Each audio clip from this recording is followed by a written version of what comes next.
What's up, everyone? Corey Parks here with Hydro Help 911. We're in Lincoln, North Carolina today, looking at a job that we originally inspected before this homeowner had purchased his home just roughly about a month ago.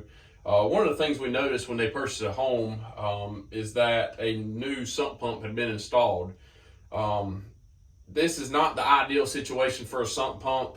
Unfortunately, or I guess depending on which way you look at it, fortunately, the basin, the hole for the sump pump was already here, but there's some issues with this sump pump. And as you can see, the wet area over here, I wish I'd have got some before pictures to show you, but there's about 3/4 of an inch to an inch of standing water everywhere you see it's wet.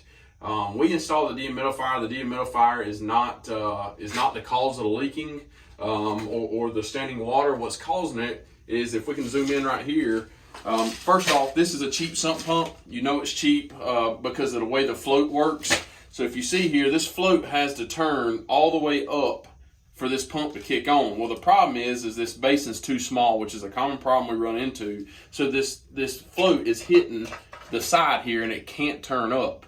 So that's one of the issues. The other issue is, and I noticed this when I cut it on to pump this water out of here, there's no check valve anywhere in here. So all the water that it pumps and pumps up, once it cuts off, that water that hadn't fully went all the way out of the house exits back down and right back into the basin. What happens is that water pours back into the basin, fills the basin back up, and if that float switch can get past the side of this hole here, then that pump immediately cuts right back on. And what happens is that pump is always running. You're going to burn your pump up doing that. It's going to run too much.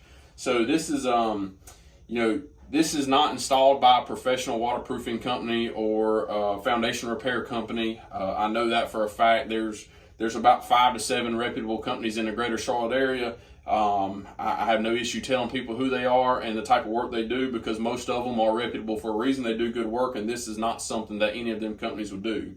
So the point of all this is know who you're hiring, find a professional, get it done right. Unfortunately, we're having to go back and fix this issue that should have never been an issue to begin with. If you have any questions, sump pumps, dehumidifiers, mold, moisture, waterproofing, or structural repair, let us know. 704-813-9554. Check us out online at hydrohelp911.com or look us up on YouTube. Y'all have a good day.